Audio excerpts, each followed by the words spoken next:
Вот здесь у меня два добытых глухаря. Сейчас осень, поздняя осень уже. Добыл два глухаря. И можно сказать, они оба они одинаковые. Но у начинающих охотников может возникнуть, кто из этих, ну и по цвету и по размерам, можно сказать, отличий нету. И у начинающих охотников может возникнуть вопрос, кто из них годовалый, а кто уже после зимы, уже 2 или 3 года ему. Кто молодой глухарь и кто уже, можно сказать, постарее, ну, повзрослее глухарь. Некоторые проверяют нос там, здесь нажимают, у кого крепче. Вот здесь.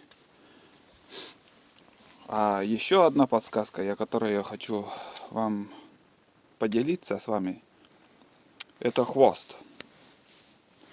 У обеих черные хвосты, но у одного, вот видите, в конце хвоста полоска, как кисточкой так чик-чик-чик покрашена. А у другого черная, все, полная черная. Значит, это молодой глухарь, это уже старый.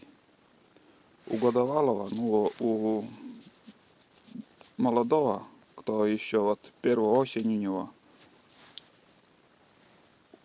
кончик хвоста белый.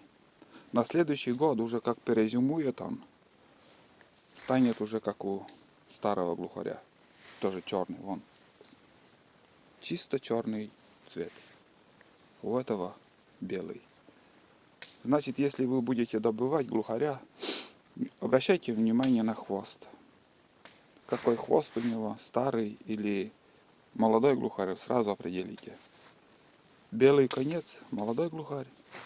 Черный, смолистый черный, старый глухарь. Вот такая подсказка. И с вами поделился. Надеюсь, кому-то понадобится, ну, как поможет.